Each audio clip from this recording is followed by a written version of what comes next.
अस्सलाम वालेकुम। क्लास 9 में जो इसके बाद कल कुछ थ्योरम बताया गया था, उसके बाद भी कुछ 2-3 थ्योरम और हैं। तो आज जो थ्योरम है वो ये है कि opposite angle of a parallelogram are equal. अब हमें प्रूफ करना है कि पैरेललोग्राम के जो अपोजिट एंगल्स होते हैं वो क्या होते हैं, इक्वल होते हैं। तो सबसे पहले यहाँ पे हम पैरेललोग्राम बना दें। हाँ, एक पैरेललोग्राम, ठीक है। अब नोमिनेट करते हैं ए बी सी और डी। अब हमें ये प्रूफ करना है यहाँ पे कि angle A equal to angle C के, और प्रूफ करना है angle B equal to angle D, proof करना है, ठीक। अब यहाँ पे देखो, यहाँ पे एक पैरेललोग्राम के जो अपोजिट साइड्स होते हैं वो क्या होते हैं, पैरेलल होते हैं, ठीक है। तो ए बी और डी सी ये दोनों अपोजिट साइड है, तो A B parallel to D C के। अब यहाँ लिखेंगे, हाँ प्रूफ में अब क्या करना, या ये तो प्रूफ करना था इतना। अब यहाँ लिखेंगे हाँ ए बी हाँ पैरेलल टू डी सी के, ठीक है। उसके बाद ए डी क्या कर रही है, ए डी क्या है, ए डी जो है ट्रांसवर्सल है और ए डी पैरेलल। अब जब ए डी ट्रांसवर्सल है तो ट्रांसवर्सल में मतलब क्या, ए वाला एंगल और ए वाला angle, angle A plus angle D, हाँ एंगल डी इक्वल टू 180 क्यों, क्योंकि एक कौन सा एंगल है, इंटीरियर में, सम ऑफ इंटीरियर एंगल इज 180। दो पैरेलल लाइन के बीच का जो एंगल होता है उनका सम 180 होता है, ठीक। ये क्लियर हो गया। अब यहाँ पे देखो AD पैरेलल टू BC के, हाँ इक्वेशन नंबर 1, ठीक है। अब AD पैरेलल टू BC, और अब यहाँ पे ट्रांसवर्सल कौन हो गया, DC, हाँ। अब यहाँ पे DC क्या है, जो DC लाइन है यहाँ पे DC ट्रांसवर्सल, ठीक है। पूरा लिख रहा हूँ, शॉर्ट लिख रहा हूँ, ठीक है। DC ट्रांसवर्सल, जब DC ट्रांसवर्सल है तो इसका, और अब ए लाइन इस लाइन के पैरेलल है और DC क्या है, ट्रांसवर्सल है, तो ये दोनों इंटीरियर एंगल हो गए इन दोनों पैरेलल लाइन के बीच में। पहले इन दोनों पैरेलल लाइन के बीच में ये दोनों इंटीरियर एंगल थे, हाँ, तो इनका सम 180 लिख दिया। अब ये दोनों लाइन पैरेलल है तो ए और ए क्या हो गए, इंटीरियर हो गए। अब इनका सम यानी angle D plus angle C equal to 180, ठीक है। Equation number 2। अब यहाँ पे बाई 1 and 2, अब 1 and 2 को जब हम कंपेयर करते हैं तो ए बी 180 के इक्वल है और ए बी 180 के इक्वल है, मतलब ए साइड इक्वल है तो ए वाली साइड भी क्या हो जाएगी, इक्वल हो जाएगी। मींस क्या, angle A plus angle D equal to हाँ angle D plus angle C के। अब देखो डी यहाँ पे भी है और डी यहाँ पे भी, ए क्या हो गया, कैंसिल हो गया, यानी एंगल ए इक्वल टू हो गया एंगल सी के। अब देखो प्रूफ हो गया कि नहीं, सेम वे में यही ए इसके पैरेलल है। अब हम यहाँ पे देखेंगे अगला स्टेप प्रूफ। अब ए पैरेलल हो, ए इक्वल होगा सी के, उसी तरह से अब हम क्या करें, ए पैरेलल है डीसी के। अब वहां पे ट्रांसवर्सल पहले हम एडी मान रहे थे ना, अब यहाँ पे ट्रांसवर्सल हम क्या मानेंगे, बीसी मानेंगे, हाँ। जब बीसी मानेंगे तो इसका सम 180 हो गया। अब उसके बाद बात समझ में आ रहा ना, ये सॉरी, जब ए पैरेलल है और इसको इंटरसेक्ट कर रही है, ट्रांसवर्सल है, तो इसका और इसका सम 180 हो गया। उसके बाद फिर अब क्या करेंगे, ए पैरेलल है तो इसका और इसका सम कितना हो जाएगा, 180 हो जाएगा। तो बी ए वाला जो एंगल है, ए वाला एंगल दोनों में कॉमन आएगा, तो सी वाला कैंसिल हो जाएगा, तो बचेगा बी इक्वल टू डी होगा। इस तरह से ए वाला थ्योरम क्या हो जाएगा, कंप्लीट, ठीक। अब इसके बाद जो अगला थ्योरम है वो क्या है, इसका उल्टा, कि a quadrilateral is a parallelogram if opposite angle are equal.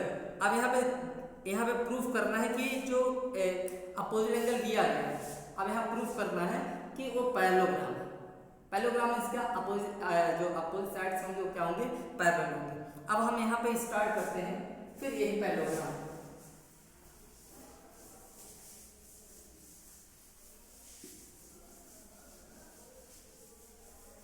अब यहाँ पे देख लो, गिवन में है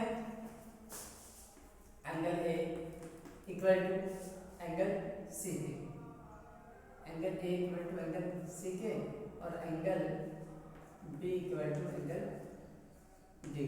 ठीक है, ये हो गया angle A equal to angle C के, angle B equal to angle D के, ये हो गया। अब देखो ए इक्वेशन 1 ए 2, इन दोनों को हम ऐड करते हैं, तो ए वाली साइड इसमें ऐड होगी, ए वाली साइड इसमें ऐड होगी, यानी अब ये हो जाएगा A plus B equal to angle C plus angle D, ये हो गया। अब उसके बाद क्या होता है कि क्वाड्रिलेटरल के बारे में एक चीज सही है क्या, कि क्वाड्रिलेटरल के चारों एंगल का सम 360 होता है। अब यहाँ पे हम क्या करते हैं, angle A plus angle B plus angle C plus angle D equal to 360। ठीक, अब ए बी यहाँ पे है, हाँ, अब सी और डी की वैल्यू किसके बराबर है, ए बी के बराबर है। ठीक, अब कितना हो जाएगा, इसकी जगह पे हम ए बी लिख सकते हैं, है ना, यानी angle A plus angle B, A वाला यहाँ लिखिए, ठीक है, ए वाला प्लस की साइन। अब इसकी जगह पे मैं क्या लिख सकता हूँ इस इक्वेशन से कि C plus D equal to A B क्यों होता है। हाँ, तो अब हम यहाँ क्या लिखेंगे, A angle A plus angle B equal to 360। अब देखो यहाँ पे ये कितनी बार ए प्लस बी है, 2 बार, तो कितना हो जाएगा, angle A plus angle B equal to 360।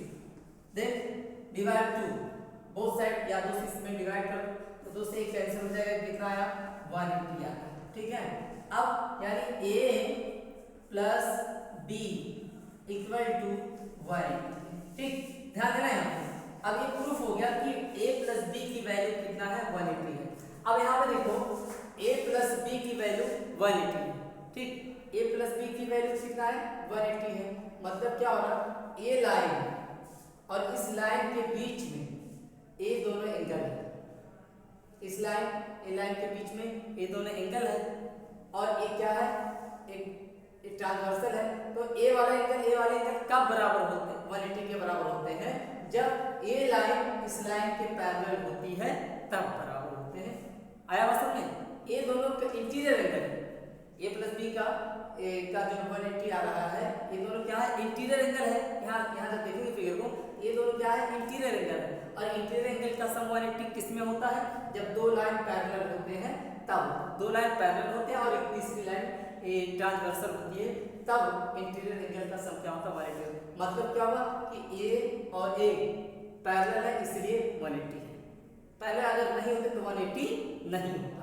अब वहां पे एक बार जब ए प्लस बी है ना, अब यहीं पे अगर हम इसकी वैल्यू चेंज कर दें, यहाँ पे 2c प्लस डी रख दें अगर, तो यहाँ पे आएगा c प्लस डी की वैल्यू कितना आएगी, 180 आएगी। जब यहाँ पे रखेंगे तो c प्लस डी की वैल्यू जब 180 आ गई, c प्लस डी की वैल्यू जब 180 आ गई, इसी तरह से हम उसको भी क्या कर सकते हैं, प्रूव कर सकते हैं, अगला भी प्रूफ हो जाएगा। ठीक, अब इसके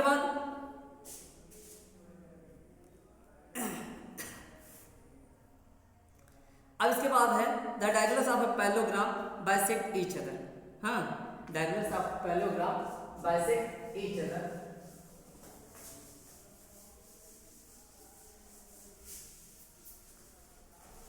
अब यहाँ पे सबसे पहले हम एक पैरेललोग्राम बनाते हैं।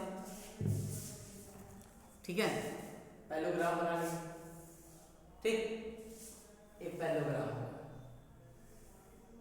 ठीक है, नॉमिनेट कर लेते हैं ए बी सी और डी, और उसके बाद फिर यहाँ पे क्या करेंगे, डायग्राम बनाते हैं, और एक ओ पे क्या करना है, इंटरसेक्ट बाइसेक्ट करना है। ठीक है, अब यहाँ से हम शुरू करते हैं।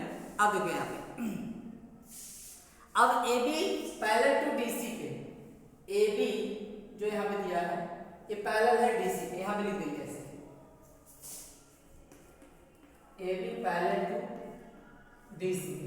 जब A B parallel to D C, जब A B parallel to D C के हो जाएगा यहाँ पे, हाँ जब A B parallel to D C के हो जाएगा तो ए सी क्या करिए, ए सी जो है A B parallel to D C के, ए सी क्या होगी, ट्रांसवर्सल होगी, ए वाली लाइन क्या होगी, ट्रांसवर्सल होगी। जब ट्रांसवर्सल होगी तो ए वाला एंगल इस एंगल के इक्वल हो जाएगा। बात समझ में आ गया, यानी ए वाला एंगल इस एंगल के इक्वल हो गया। ठीक, अब फिर लिखेंगे, यानी अब इस एंगल का क्या नाम लेंगे, ओ ए बी, एंगल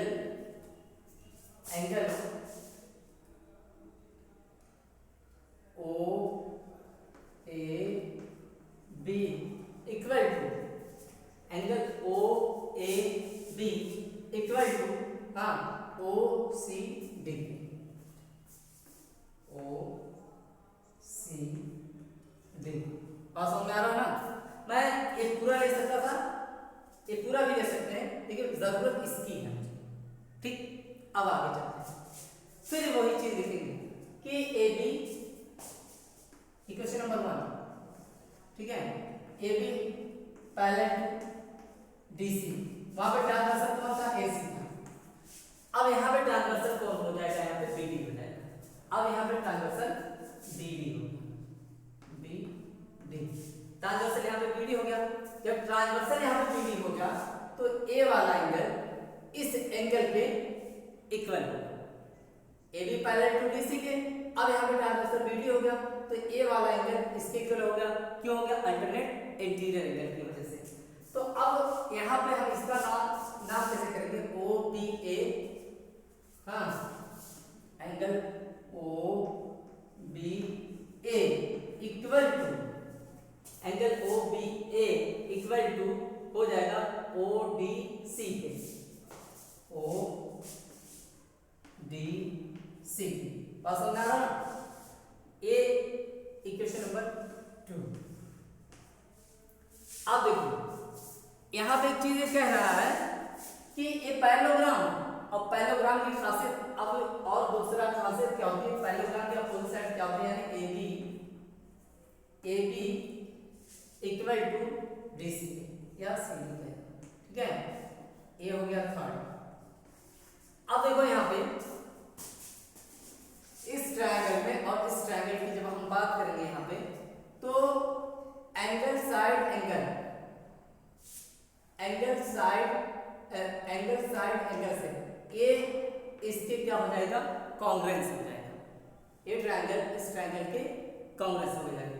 जब ये ट्रायंगल इस ट्रायंगल के कॉन्ग्रुएंस हो गया तो इस एंगल के सामने ए साइड यानी ओ बी, और इस एंगल के सामने ए साइड क्या है, ओ डी है।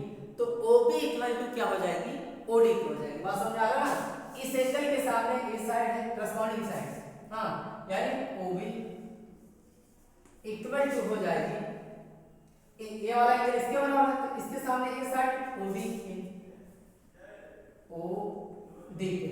बात समझ में आ रहा है, जब करस्पॉन्डिंग होगी तब कॉन्ग्रुएंट होगी। अब इस एंगल के सामने कौन सी साइड है, ओ ए है, ओ ए है, ये बराबर होगा, ये किसके बराबर है, इसके बराबर, इसके सामने ए साइड है, ओ सी, ओ सी। प्रूफ हो गया कि नहीं, बाइसेक्ट, ये दोनों बराबर हो रहे हैं, मतलब क्या हो रहा है, आधे आधे पे बाइसेक्ट हो रहे, कट कर रहे हैं। ठीक है, नेक्स्ट टाइम अगर कोई और भी इसमें नहीं समझ में आएगा तो व्हाट्सएप के जरिए आप भेज सकते हो, मैं इसको एक्सप्लेन कर दूंगा। हाँ, ध्यान देना है कि ये किस की वजह से, ये वाला एंगल इसके अल्टरनेट इंटीरियर एंगल की वजह से, ये वाला एंगल अल्टरनेट इंटीरियर एंगल की वजह से। अब एंगल साइड एंगल की वजह से ये वाला ट्रायंगल, कौन सा ट्रायंगल, ओ ए बी हो जाएगा कॉन्ग्रुएंट किसके, ओ सी डी के। ठीक है, तो ये अब ये साइड इस एंगल के सामने है और ये वाला एंगल इसके बराबर है, तो इसके सामने ये साइड है और इसके सामने ये साइड है, तो ये साइड बराबर हो गए। ये वाला एंगल इसके बराबर है, इसके सामने ये साइड है और इस एंगल के सामने ये साइड है, तो ये साइड इसके बराबर होगी। मतलब क्या, आधे आधे पे बाइसेक्ट करना। ठीक, नेक्स्ट टाइम मिलेंगे। अस्सलाम वालेकुम।